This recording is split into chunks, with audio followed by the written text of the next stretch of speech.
Craving the perfect holiday snack? Check out Farmer Bill's Biltong. Think beef jerky, but better. No sugar, no preservatives, just pure animal protein goodness. Crafted from premium grass-fed beef or bison and air-dried to perfection, Farmer Bill's Biltong is nutrient-packed, energy-dense, and perfect for an on-the-go treat or a standout snack for your next party. My favorite is the original bison, but the other flavors like the original beef, smokehouse, and spicy chili have me second-guessing that choice more than once. Visit FarmerBillsProvisions.com to grab a 1-pound slab or a variety pack and use code BIZBIT10 for 10% off. Farmer Bill's Biltong, don't be the 2-liter guy at this year's Christmas party. In the next bull run, where do I see like the next wave of adoption coming from? I really think when it comes to Bitcoin and Lightning Network payments, it's going to come from people realizing that there's better payment technology out there, than credit card payment systems.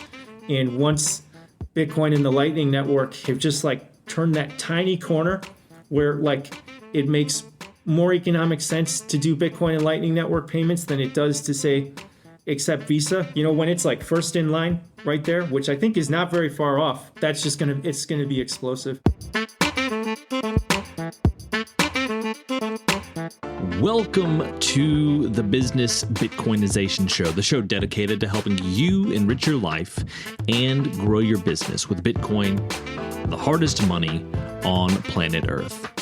I'm your host, Josh Friedemann, and our guest today is Erik Alvarez, who's the director of Veles Commerce, where he oversees the project management, business development, finance, and leadership of their diverse multinational staff. And in case you haven't heard of Veles Commerce before, it's a software development company that specializes in Bitcoin and Lightning Network projects.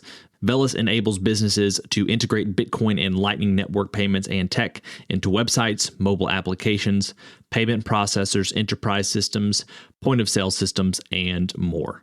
Now, I'm sure you're already well aware of the Lightning Network, but I enjoyed talking to Erik today about what Veles Commerce does and where he sees the Lightning Network going and what it might take for the Lightning Network to really become the preferred payment system for people all across the world. Now, of course, before we get to our interview with Erik, we do have this week's Bitcoin Meetup Spotlight, and this week it's the Topeka Bitcoin Meetup.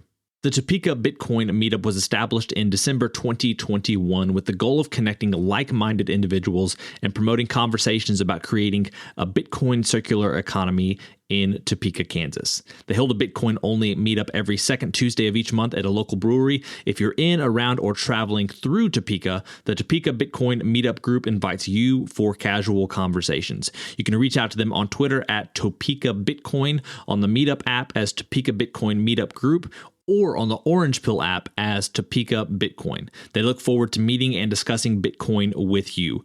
You can find links to connect with Topeka Bitcoin down in the show notes below, along with a link to Oshi, where you can find a Bitcoin meetup close to you. Now, we're going to get to our interview with Erik right after this. Business owners, unlock the benefits Bitcoin has to offer your business with the Bitcoin for Business Quick Start Guide. This 27-page guide highlights the 6 ways you can grow your business with Bitcoin. Check it out in the show notes. Erik, welcome to the podcast. Hi, Josh. Yes, thanks for having me. So I'd like to start off every single interview with a few questions that help us to get to know you a little bit better and give us some insight for our own lives. So you ready for these? For sure. Let's go. When and how did you first learn about Bitcoin?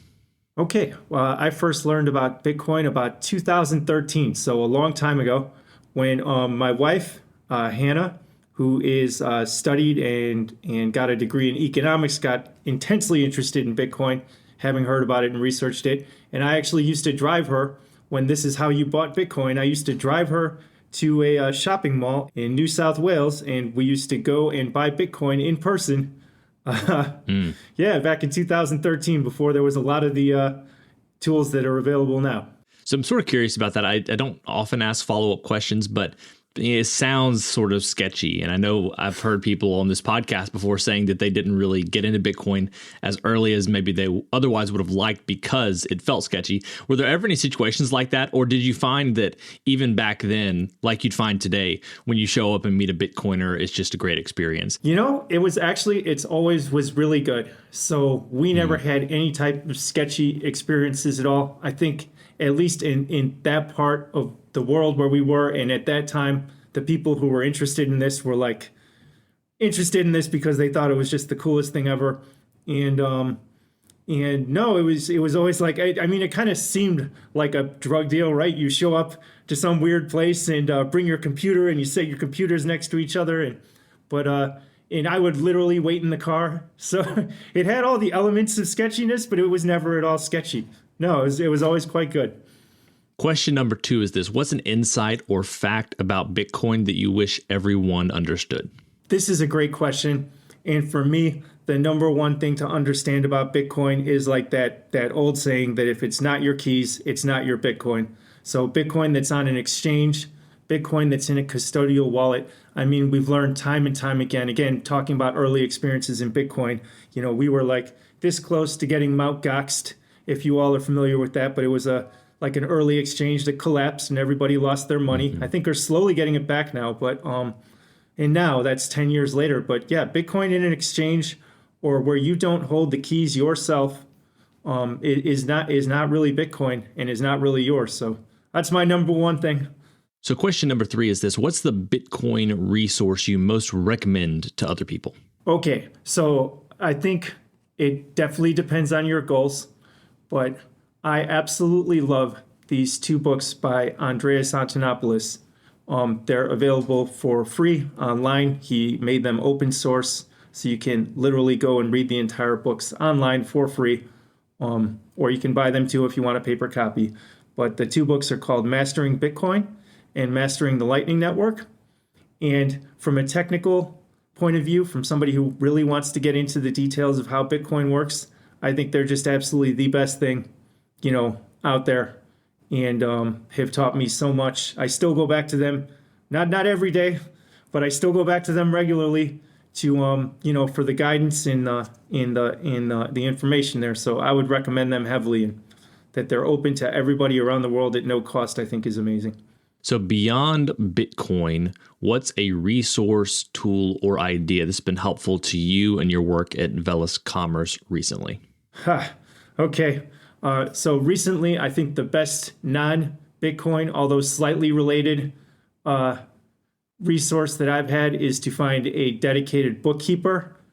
So, we have a small business, right? So I spent many years doing like the bookkeeping myself, and it took up too much of my time, too much of my bandwidth, and to have an expert in it that I can just go to and have the bookkeeping done so I can do the finance is amazing. It's made a huge difference to me. And now we have what we call our final arbitrary but insightful question, and it's this. As a general life principle, is it better to ask why or why not? Okay. I think I have the personality that automatically defaults to why not. So for me, it's very valuable for me to ask why before I automatically go into why not. So I guess it would depend on your personality type, but for me, it's important for me to ask why, so I didn't get pulled in many different directions all at once. Sure. Meet Linkster, your premier Bitcoin-focused advisor. Linkster caters to businesses, institutions, family offices, and high-net-worth individuals. They merge your unique financial goals and needs with Linkster's Bitcoin expertise to craft your own sustainable plan to preserve and grow the value of your hard-earned profits and retained earnings. At Linkster, it's not just advice, it's tailored execution. Connect directly with the founder by visiting linkster.com. That's LYNCSTER.com. Linkster. Secure your future with Bitcoin. Today's episode of Business Bitcoinization is proudly brought to you by Velis Commerce, where the future of business technology meets Bitcoin. As we journey through the era of Bitcoin and its transformational impact on businesses, there's one name that stands out: Velis Commerce. Whether you're looking to build a cutting-edge website, a seamless mobile app, or custom software, Velis is your go-to team. They've been diving deep into the world of Bitcoin since 2014, making them one of the most experienced groups for integrating Bitcoin and Lightning payments into a variety of digital platforms. But here's what truly sets them apart. Velis Commerce doesn't just build. They bring a wealth of knowledge to ensure your project success from day one. Their team understands the nuances of Bitcoin, ensuring that your business stays ahead of the curve. And for all business Bitcoinization listeners out there, Velis Commerce is offering a free consultation to kickstart your project the right way. So if you're ready to future-proof your business in the coming age of hyper-Bitcoinization, head over to veliscommerce.com or reach out on Twitter at veliscommerce. Let's make sure your business thrives in the Bitcoin era. Well, Erik, we're here today to talk about Velis Commerce, the business that you and your wife are running. I'm excited to hear about it a little bit today. Could you just start off by sharing with us what it is, why you started it, and maybe a little bit about how it's developed across the years as well? For sure. Okay, Josh. Yeah. So what Velis Commerce is we are a software development company. We specialize in website development, mobile app development, and custom software as well for payment processors mostly that specializes in Bitcoin and Lightning Network. We got started about 10 years ago. I think it's going to be our 10th anniversary soon, so got to celebrate. Quite early on, really, when it comes to Bitcoin. And it was actually my wife who started the business, so she has a background in e-commerce and website development, so her passion early on was Bitcoin, so she wanted to merge those two things. It stayed a side project for a good 5 years because the market was quite small.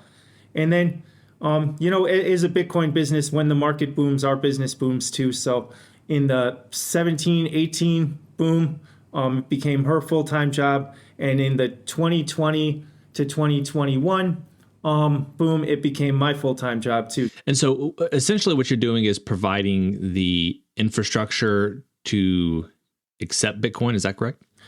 Sort of, Josh.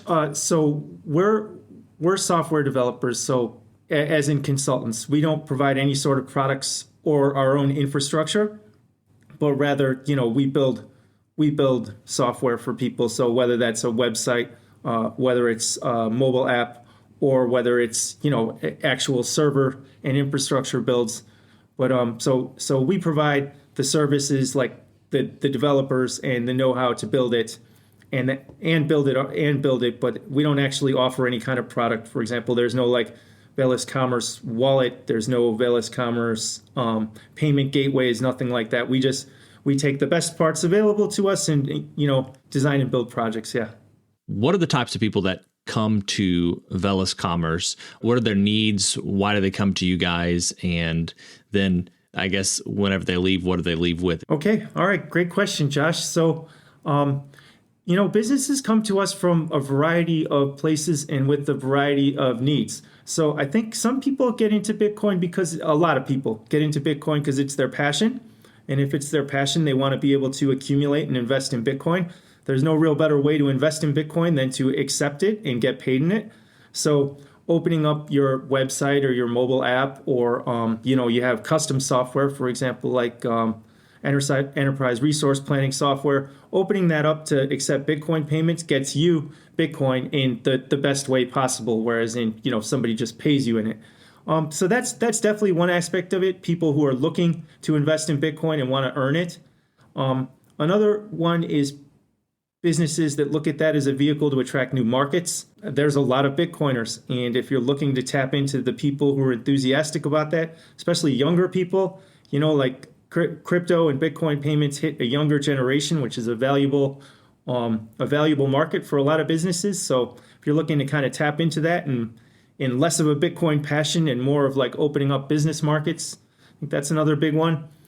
But yeah, and then so what do these businesses walk away with? Definitely the end products for us are a website that's built and ready to go for them. A mobile application that's built and ready to accept Bitcoin and Lightning Network payments. Their custom software is completely integrated with Bitcoin and Lightning. And yeah, so you walk away with hopefully a project and a product that you're super happy with. So maybe it doesn't matter either way. I'm curious though, let's say someone's listening to this podcast right now and they would love to be able to accept Bitcoin. Would you prefer that customers come to you without anything, and then they consult with you, you build out a website or an app, or are you open to and interested in taking a website or app they already have and integrating Bitcoin into that? Josh, this is very insightful. So, is what we do both. Just to put it like really simply, we do both and are happy to do both. It's funny because you would think building from scratch would be more challenging, but in a lot of cases, integrating with existing websites and mobile apps and software packages can be just as, if not more challenging, depending on like I think you mentioned, there's a lot of open source software available. There's a lot of awesome stuff available. And, when we can start with the things that are available, that are already built for this, it really gets everybody, a good halfway there. So anyway, we do both, happy to do both. We've specialized in integrations that's like I have a website, I have a mobile app, I want to integrate this. We've specialized in that for many years. And it's always challenging. It's always new learning, and so it's always fun for us. Have you found that there are certain types of businesses that are more likely to come to you? And I think that it will probably, obviously, become more commonplace in the next bull run in the coming years. But as you look back on Velis Commerce's history, are there certain industries or types of business that are more likely to come to you and to work with Bitcoin first? For sure. I think, Bitcoin and crypto out of the gate makes sense in international business. So if you're doing anything internationally, like you have suppliers in other countries, you have, maybe developers or customers in other countries, Bitcoin and the global nature of the Bitcoin network and the Lightning Network make that just an absolute shoo-in. So I think in 2023, where we're sitting right now, Josh, you'd almost ask, why wouldn't you do Bitcoin if you're doing some kind of international business? And then for sure, there's the people who are passionate about Bitcoin and want to be able to earn an investment rather than buy an investment. And, I think that comes with tons of benefits, which is probably a little bit of a sidetrack, but those people for sure have a Bitcoin interest straight out the gate. And then lastly, we have businesses that are more on the margin, that suffer from reliable payments. For example, cannabis businesses, people who do supplements, people who do anything on the fringe where payment processors can be brutal, where they'll just literally shut people down with no explanation given. And no warning given, and just all of a sudden, your website or your app or your business can't take payments. And to have a resilient payment network where people literally can't do that is humongous. So yeah, I think it comes from all across the board, but there's definitely, like you said, in a bull run sort of situation where everybody wants Bitcoin because the price is going up, everything gets more across the board. But we've always found those niches where it makes sense straight out of the gate. Now, I want to ask you in just a second about the expectations you guys have for the next wave of adoption, whenever that is, whatever it looks like. But first of all, you've mentioned a few different times Bitcoin and crypto. I know that you guys have been in Bitcoin for a long time. You like Bitcoin. What do you say to people whenever they come and they want to integrate crypto into their business and they're not just focused on Bitcoin? Do you accommodate there? Do you say, hey, we're only working with Bitcoin? How do you approach that? So, yeah, we definitely have made for many years now a specialty in Bitcoin and Lightning Network. So if somebody wants to do an Ethereum project, or somebody wants to do a Solana project or Polygon, or there's probably literally 10,000 different cryptocurrencies right now.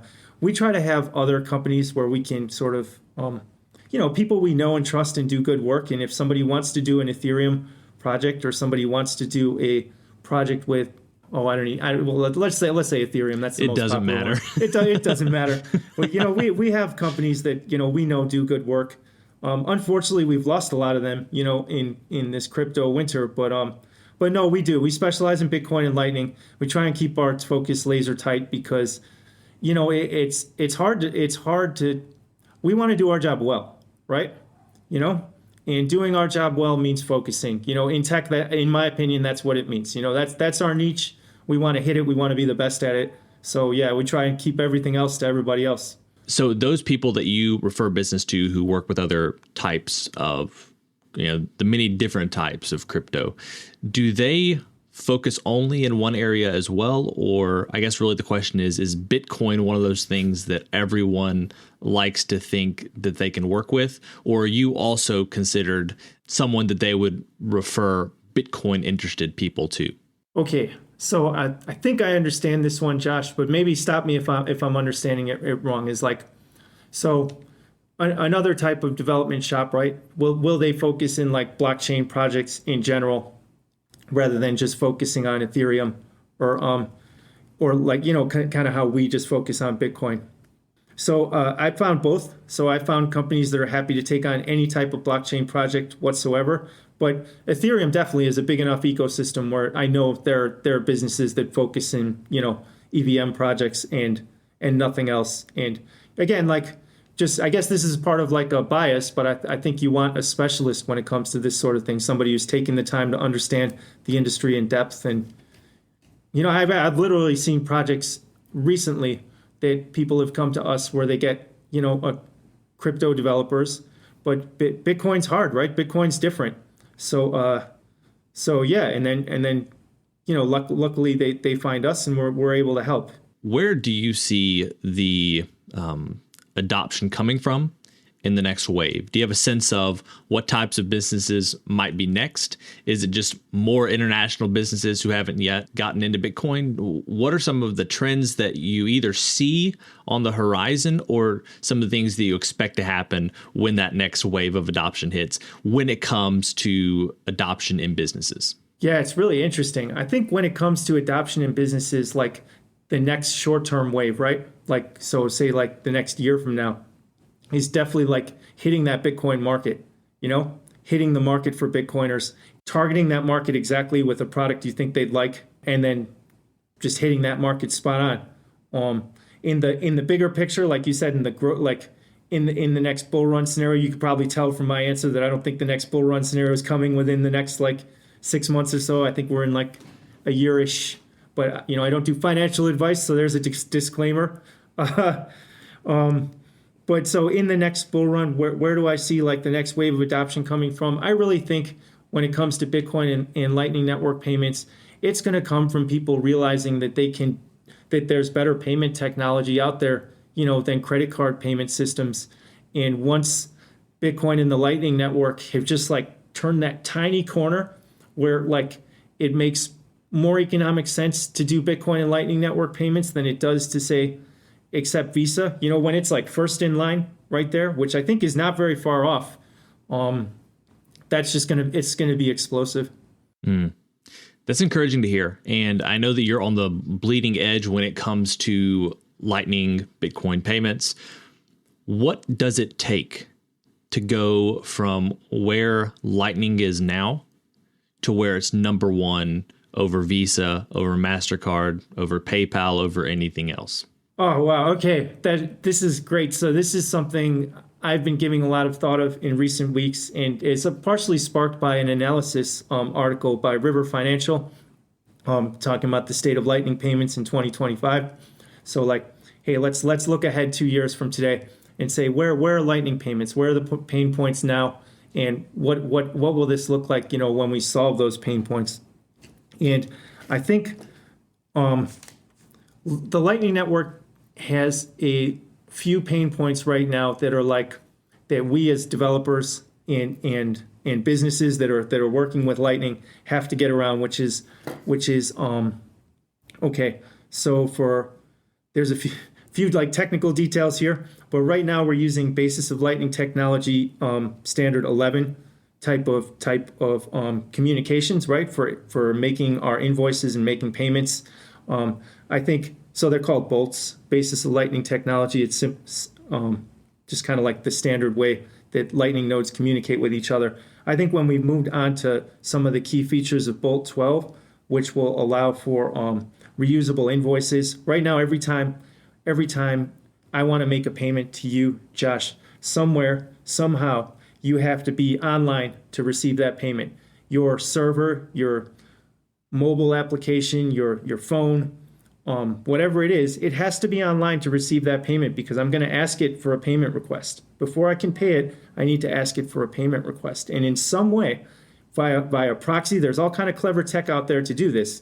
In some way, you have to be online to accept that payment, which is pretty different from very different from Bitcoin on chain. In some ways, it's even very different from what people are used to, with credit cards. So if you think back to credit cards in the early days, those scanners, right? It wouldn't matter if Visa was online or offline or what. Now Visa's in a similar state, but Bitcoin's decentralized, right? At the end of the day, if you're doing non-custodial Bitcoin, you have to be online, right?